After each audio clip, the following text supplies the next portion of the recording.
नमस्कार।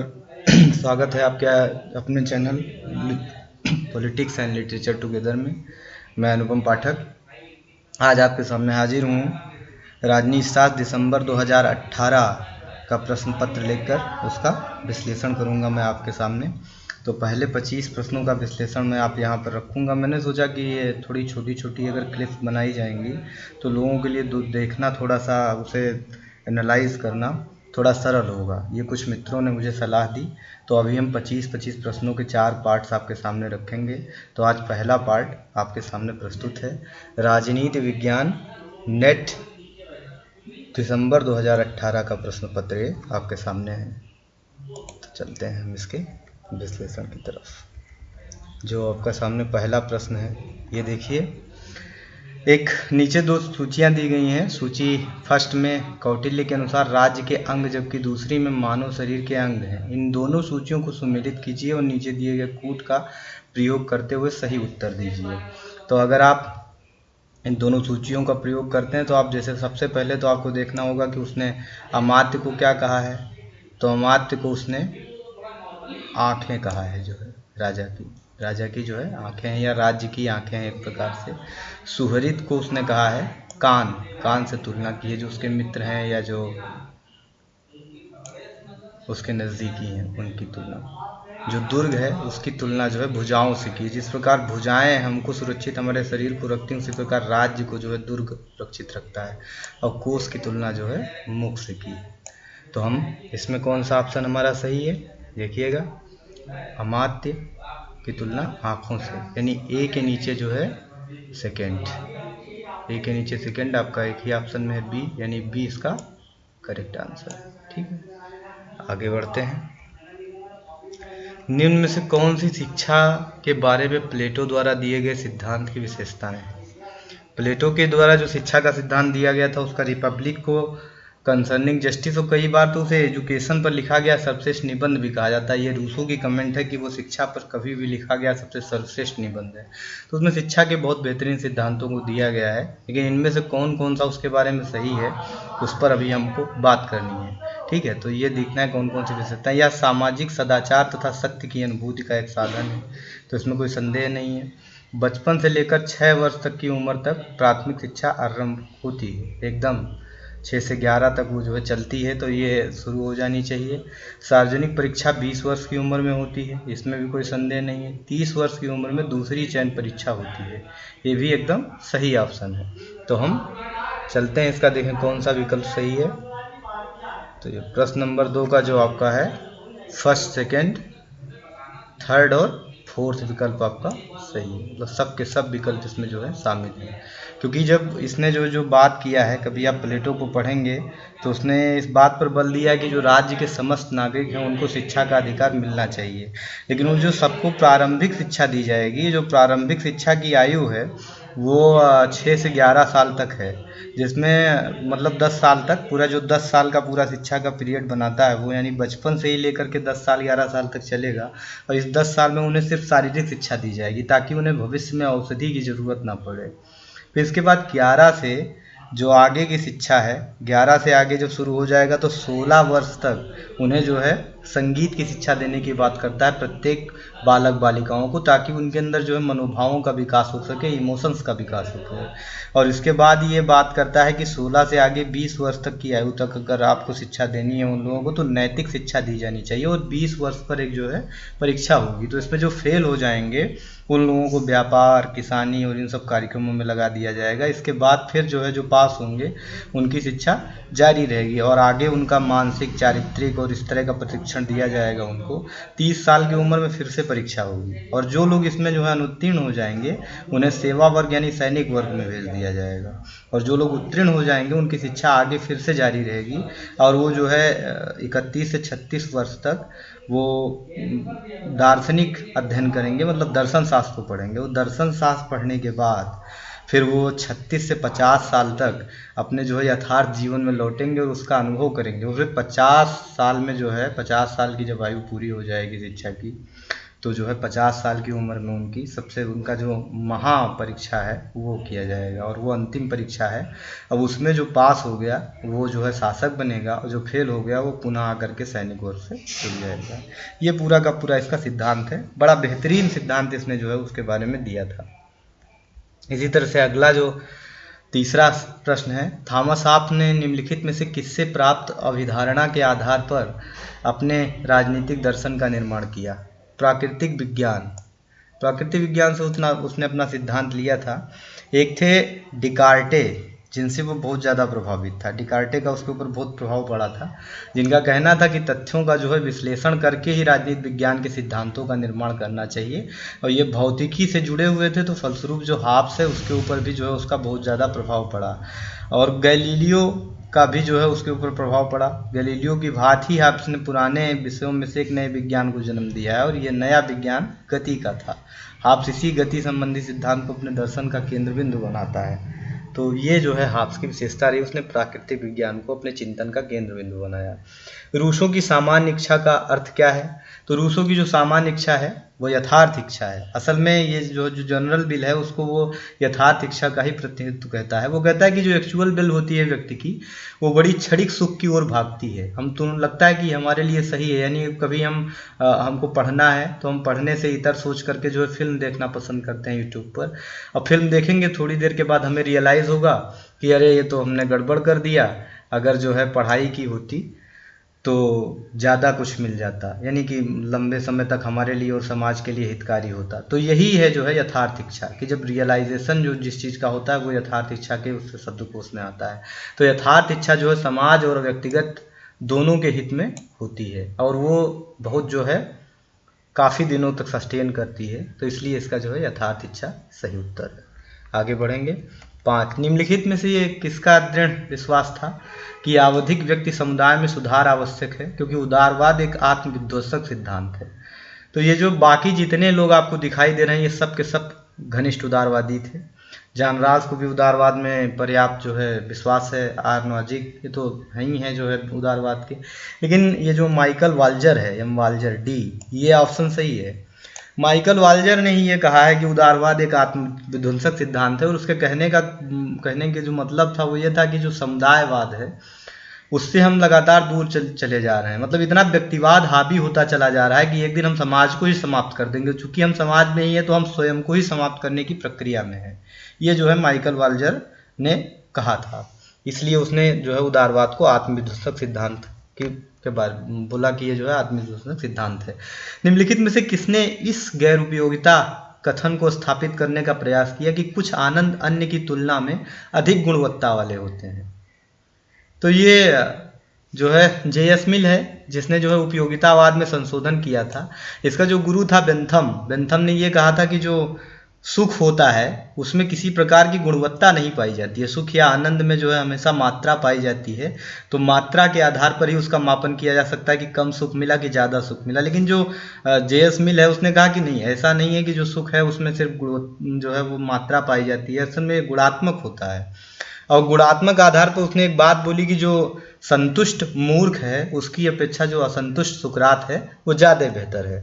तो उसने गुणात्मक रूप प्रदान किया जो है उपयोगितावाद का, और यही इसका संशोधन कहलाता है। जे.एस. मिल ने लिबर्टी पर भी बहुत कुछ लिखा है, और ये बहुत बेहतरीन विचारक, सबसे प्रतिभाशाली विचारकों में से एक थे।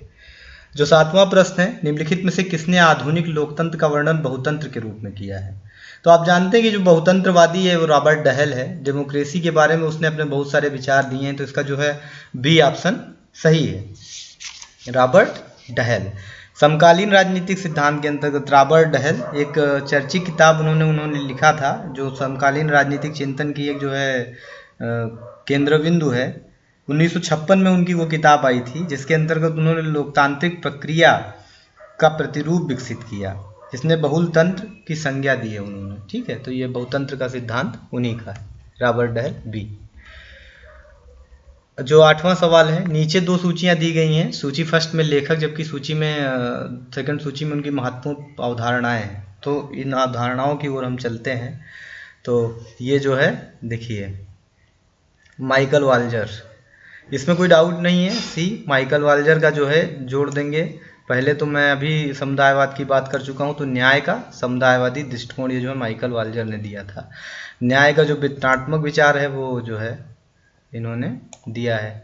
थॉमस पोगे ये जो है वैश्विक न्याय का सिद्धांत देते हैं, और रॉबर्ट नॉजिक जो है वो न्याय पात्रता के रूप में। ठीक है, तो जब हम आगे आएंगे तो आपको दिखाई दे रहा है साफ साफ, ये सी के नीचे फर्स्ट आपका न्याय का समुदायवादी दृष्टिकोण, तो इसमें एक ही जगह मिल रहा है ये, तो ये ऑप्शन करेक्ट है। एलिमिनेट करना भी दोस्तों आपको आना चाहिए, अगर एक भी आपको आता है तो कई बार आप सही आंसर लगा देते हैं, तो एलिमिनेशन भी आना चाहिए इनमें से, ये भी जरूरी है। अगर एक ही को देख करके सही लगा दें तो ज़्यादा वक्त पर बात करने की जरूरत नहीं, हालांकि मैं तो विश्लेषण कर रहा हूँ इसलिए मैं बता रहा हूँ चीज़ों को। लेनिन की निम्नलिखित रचनाओं को उनको प्रकाशित होने के क्रम में व्यवस्थित कीजिए। लेनिन आप जानते हैं कि एक बहुत बड़े जो है साम्यवादी विचारक थे, और ये प्रशासक भी थे साम्यवादी। तो इन्होंने इनका पूरा नाम है व्लादिमीर इलियच लेनिन। रूसों की बेल्शाविक जो क्रांति हुई थी सन 1917 में, उसके कर्णधार के रूप में इनको जाना जा सकता है। तो इनकी जो कृतियाँ दी गई हैं यहाँ पर, उनके बारे में मैं आपको बता दूं कि उनका प्रकाशन क्रम क्या क्या है। तो development of capitalism in Asia, development of capitalism in Russia, ये जो किताब है ये लिखी गई थी 1899 में। सोशलिज्म एंड वार, ये जो है सोशलिज्म एंड वार 1915 में लिखी गई। मटेरियलिज्म एंड इम्पीरियो क्रिटिसिज्म, ये जो 1909 में लिखी गई है। और what is to be done, ये 902 में लिखी गई है। तो इसके क्रम में जो है इसका कौन सा ऑप्शन सही है, बी। यानी कि जो सबसे पहली किताब लिखी गई है इनकी वो है the development of capitalism in Russia. इसके बाद लिखी गई है what is to be done. इसके बाद लिखी गई है मटेरियलिज्म एंड इम्पीरियो क्रिटिसिज्म। और इसके बाद लिखी गई है सोशलिज्म एंड वार। तो ये सब किताबें जो हैं इम्पॉर्टेंट हैं, इनमें बहुत अच्छे अच्छे विचार इन्होंने दिए हैं। ठीक है, इसी तरह से जो 10वां सवाल है, निम्नलिखित में से यह कथन किसका है कि राजनीतिक व्यवहार का अर्थ बौद्धिक प्रवृत्ति तथा ठोस शैक्षणिक आंदोलन दोनों है। ये डेविड ईस्टन का कथन है, डेविड ईस्टन ने ये कहा था। ठीक है, आगे बढ़ते हैं।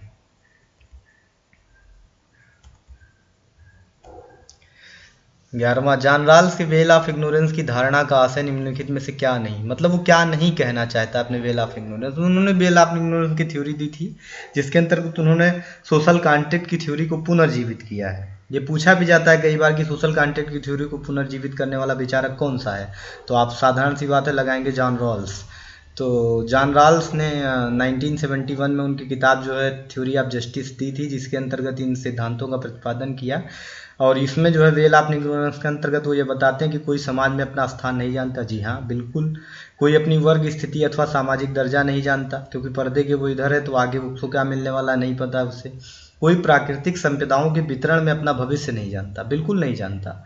अगर किसी व्यक्ति को आप जो है एक केक दे दीजिए और ये कहिए कि आप हम और आप में दोनों में इसका विभाजन होना है, तो उस समय अगर वो उसे मालूम नहीं होगा कि इनमें से कौन सा वाला टुकड़ा हमें मिलने वाला है, तो वो बराबर बराबर दोनों को काटेगा कि कोई भी हमें मिले, मतलब जो है हमारा कम ना हो। तो ये जो है इसकी बात करते हैं। लेकिन ये जो अगला डी इनका दिया गया है, दल उनके पीछे की अच्छे की अवधारणा जानते, कोई अच्छे का उदाहरण नहीं जानता, कोई कुछ जानता ही नहीं है। वेल ऑफ इग्नोरेंस इस तरह का है, तो डी ऑप्शन जो है इसका गलत है, यही जो है सही उत्तर है। 12, नीचे दिए गए दो कथन है, जिनमें से एक अभिकथन है और दूसरा तर्क है, तो ये पढ़ना है आपको। कार्लाइल ने बेंथम के उपयोगितावादी सिद्धांत को सुखद सिद्धांत कहा है, कोई डाउट नहीं, उसने कहा है, क्योंकि उसके अनुसार प्रसन्नता जो है प्लेजर से बढ़कर है। जी, यही इसी आधार पर जो है इसने उसको सुखद सिद्धांत की थॉमस कार्लाइल ने जो है वो थ्योरी दी थी। ठीक है, उसने कहा था इसे सुकर सिद्धांत की अवधारणा में दी थी। उसने ये कहा कि ये जो है जिस तरह से बेंथम में उपयोगितावादी सिद्धांत दे रहा है, तो ये जो है आनंद को, प्रसन्नता को आनंद से बेहतर मानता है, तो ये जो है उसकी आलोचना है, ये गड़बड़ कर रहा है वो। भौतिकतावादी दृष्टिकोण हमारा नहीं होना चाहिए आनंद के विषय में, आदर्शवादी दृष्टिकोण होना चाहिए। ठीक है, उसका मानना है कि इस सिद्धांत के अनुसार वो मनुष्य को, सूअर को मनुष्य से बेहतर समझ लेगा। तो इसमें जो है आपका ये सही है। 13वां जो सवाल है, नीचे दो कथन दिए गए जिनमें से एक कथन, हाँ वही बात है। गांधी जी के अनुसार प्रबुद्ध अराजकता का तात्पर्य उस समाज से है जो राज्य के निग्रह बल के बिना कार्य करता है, क्योंकि व्यक्तियों को अपने ऊपर पूर्ण नियंत्रण होता है। यही गांधी जी का जो है वो है वो कहते हैं कि समाज के अनुसार प्रबुद्ध अराजकता का तात्पर्य उस बल से जो राज्य के निग्रह बल के बिना कार्य करता है, व्यक्तियों को अपने ऊपर पूर्ण नियंत्रण होता है। ठीक है, कोअर्सिव पावर के बिना कार्य करता है। ठीक है, अपने ऊपर पूर्ण नियंत्रण होता है व्यक्ति का, ये मानते हैं गांधी जी। 4 जो है चौथा सवाल, 14वां प्रश्न आपके सामने है। 14वां प्रश्न है, राजनीतिक सिद्धांत के पतन के लिए निम्नलिखित में से कौन से कारक उत्तरदायी हैं? इतिहासवाद, जाहिर सी बात है इतिहासवाद की अतिवाद ने जो है उसको प्रभावित किया। प्रत्यक्षवाद, ये भी है। नैतिक सापेक्षवाद, ये भी है। और अति तथ्यात्मकतावाद, ये भी है। तो यानी इसका डी ऑप्शन सही है, करेक्ट। ठीक है, आगे चलते हैं हम। 15वां, अरस्तु के अनुसार निम्नलिखित में से कौन सी विशेषताएं एथेंस का नागरिक बनने की आवश्यक शर्तों को पूरा नहीं करती? कौन सी शर्तें आवश्यक शर्तों को पूरा नहीं करती? ठीक है, किसी भी स्थान का विशेष निवासी होना, तो ये नहीं मानता है अरस्तु। उसका कहना है कि कोई भी जो है दास, स्त्री, ये किसी भी स्थान पर निवास कर सकते हैं, लेकिन ये तो राज्य के नागरिक तो नहीं है ना उसके अनुसार। वाद चलाने और परिवादी बनने का, उसने कहा कि जो विदेशी है वो भी परिवादी चलाने का जो है अधिकारी होता है, तो इसमें नागरिक बनने का कोई मतलब नहीं है। वह जो मताधिकार से वंचित या देश से निर्वासित हैं, दोस्तों ये भी जो है उसकी बात नहीं है कि ये जो मताधिकार से वंचित हैं, देश से निर्वासित हैं, वह कहाँ नागरिक हो सकते हैं? और किसी नागरिक के वंशज, तो कोई ज़रूरी नहीं है कि किसी जो नागरिक का वंशज हो वो नागरिक ही हो। ठीक है, ये भी वो, तो इसमें जो है पूरे के पूरे डी, मतलब ए फर्स्ट, सेकंड, थर्ड और फोर्थ, ये तीनों आवश्यक शर्तें नहीं है। अम्बेडकर की निम्नलिखित रचनाओं को उनके प्रकाशित होने के क्रम में व्यवस्थित कीजिए। आप जानते हैं डॉक्टर अम्बेडकर जी ने बहुत सारी पुस्तकें लिखी थी, उनके जो विचार हैं वो इन्हीं पुस्तकों में संकलित हैं। पूरी एक अवधारणा जो दलित समाज के मसीहा के रूप में उन्हें जाना जाता है, और इनके ऊपर कमेंट करते हुए कहा था जो है पंडित जवाहरलाल नेहरू जी ने कि हिंदू समाज के अत्याचारपूर्ण तत्वों के प्रति विद्रोह के प्रतीक थे डॉक्टर अम्बेडकर। ठीक है, तो इन्हीं सब विद्रोहों को जो है टारगेट करते हुए उन्होंने इन किताबों को लिखा था। तो इनकी जो उसमें पहली किताब है द अनटचेबल्स, अनटचेबल्स का जो प्रकाशन वर्ष है 1948 है। हूवर सुद्राज का जो प्रकाशन वर्ष है वो 1946 है। अगली जो किताब है एनिलिसन ऑफ कास्ट, इसका जो प्रकाशन वर्ष है वो 1936 है। और ये क्या है द बुद्धा एंड दिस धम्मा, इसका जो है 1956 में इसका प्रकाशन हुआ था। इसमें सबसे पहले आपकी आ जाएगी एनिलिसन ऑफ कास्ट, तो 3rd नंबर की किताब पहले आएगी। तो एक ही ऑप्शन इसमें जो है मिल रहा है जिसमें 3rd नंबर की किताब सबसे पहले, तो इसी को लगा देते हैं। ठीक है, ये आपका सही आंसर है। 17वां, एम एन राय के समेकित वैज्ञानिक मानववाद को अन्य किस रूप में जाना जाता है? नव मानववाद का श्रेणी से दिया जाता है। वैज्ञानिक मानववाद की थ्योरी भी इसे कहा गया है, जिसमें वो ये बताते हैं कि जो मानववाद है उसमें नॉलेज को प्रधानता दी जानी चाहिए। अगर साइंस को हम जो है अपना केंद्र बिंदु बनाएंगे चिंतन का, तो एक मानववाद का विकास होगा जिसे वो नव मानववाद के नाम से जानते हैं, जिसके अंतर्गत हम अंधविश्वासों से दूर हो जाएंगे। ठीक है, तो हमारा कल्याण होगा, उसकी बात वो करते हैं। ठीक है, तो ये जो है नव मानववाद के रूप में जानी जाती है। अब हम 18वें प्रश्न पर अपने आते हैं। हमारा 18वां प्रश्न, निम्नलिखित में से राज्य के बारे में हीगल की कौन सी विशेषताएं सही हैं? आप लोगों ने हीगल को पढ़ा होगा, W.F. हीगल। राज्य एक महासंस्थान है, हाँ वो मानता है कि वो सुपर इंस्टीट्यूशन है राज्य को।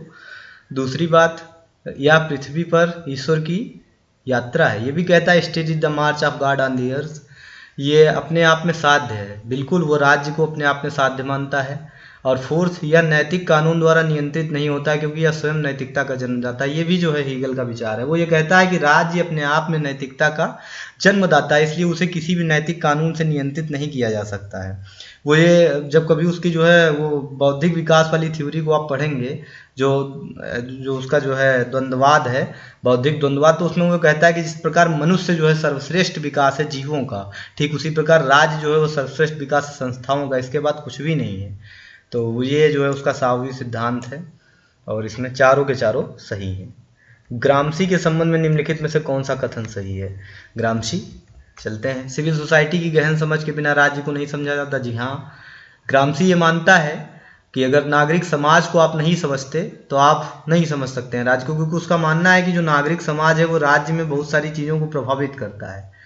जैसे आप बहुत सारे उदाहरण के रूप में ले सकते हैं कि जो पार्टियां होती हैं उनके भी कुछ लोग जो है समाज में पाए जाते हैं, तो वो उनके विचारों से मान लीजिए वो शासन कर रहे हो तो शासक वर्ग अपने जो नागरिक समाज में लोगों को रखता है, जो राजनीतिक पार्टी शासन कर रही होती है। एक तौर पर मैं आपको उदाहरण के तौर पर बता सकता हूँ कि भारतीय जनता पार्टी के नागरिक समाज, बौद्धिक नागरिक समाज या इंटेलेक्चुअल नागरिक जो है सिविल सोसाइटी के रूप में कार्य करता है आरएसएस, जो उनकी नीतियों से लोगों को संतुष्ट कराता है। ठीक है, ये विचार रखता है कि देखिए ये सही है गलत है या इस तरह की चीज़ें, ताकि जो है सरकार में लोगों की आस्था बनी रहे। तो ये सही है एकदम। सेकंड, सिविल सोसाइटी आमतौर से नीची कहे जाने वाली संरचनाओं का सामूहिक प्रभाव नहीं है। ये बिल्कुल गलत है, बिल्कुल गलत है ये नहीं कहा है उसने अपने विचार में। आधिपत्य के लिए सिविल सोसाइटी में संघर्ष होता है, इसमें भी कोई डाउट नहीं है, ये भी उसी का विचार है कि आधिपत्य के लिए जो है संघर्ष होता है। उन्होंने सिविल सोसाइटी और राजनीतिक सोसाइटी शब्द हीगल से लिया है। जी हाँ, उन्होंने ये दोनों शब्द हीगल से लिया है। तो इसमें सेकंड को छोड़ करके बाकी सब सही हैं। तो यानी फर्स्ट, थर्ड एंड फोर्थ ये कहाँ मिल रहे हैं? First, third and fourth. तो इसका सी सही है। ठीक है,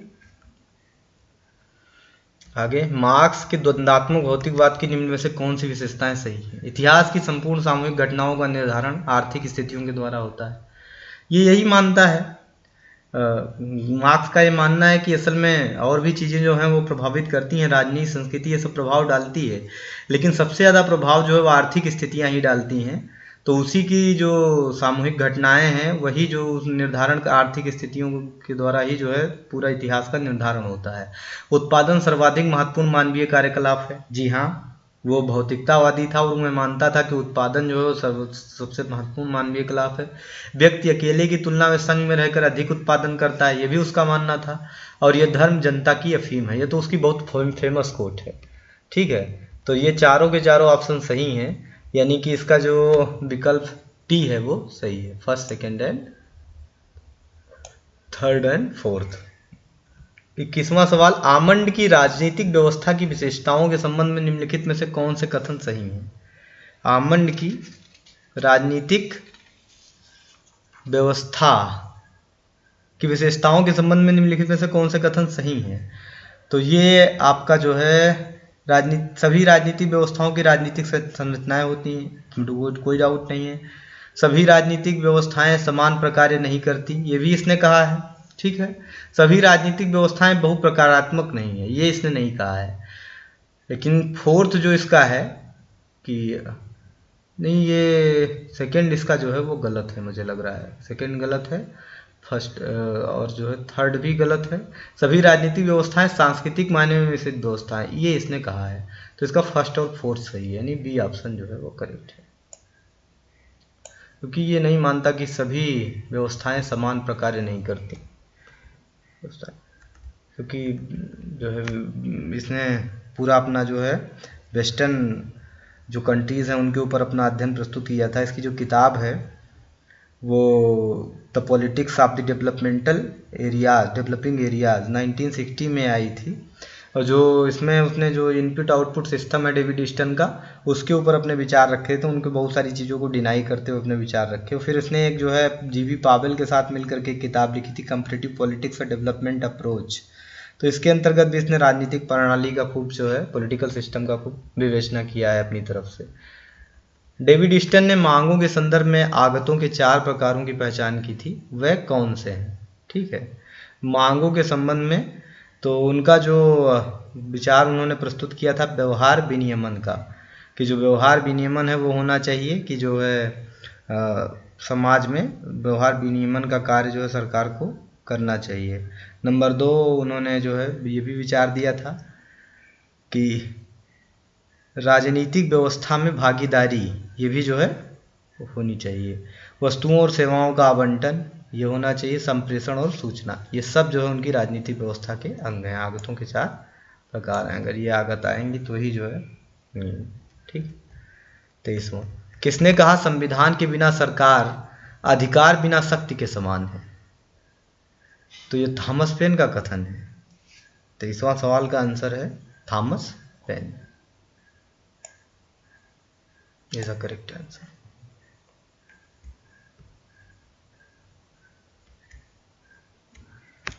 24वां प्रश्न है, निम्नलिखित में से कौन से कथन सही है?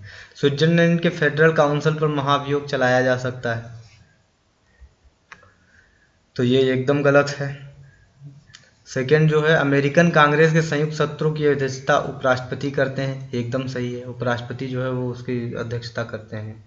भारत के राष्ट्रपति ने भारतीय संसद को एक बार संदेश भेजा है, उसने तो कई बार संदेश भेजा है। फोर्थ, ब्रिटेन के प्रधानमंत्री सिविल सेवाओं और सरकारी एजेंसियों के प्रचालन की निगरानी करते हैं, ये भी एकदम सही बात है।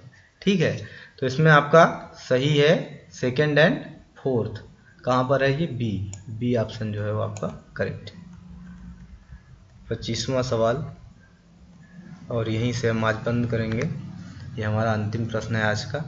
मैकुलोच बनाम मैरीलैंड वाद के निर्णय में अमेरिकन उच्चतम न्यायालय ने पहली बार किस सिद्धांत की स्थापना की थी? ठीक है, तो इस सिद्धांत में उसने राज्यों पर संघीय शासन की उत्कृष्टता की बात की थी।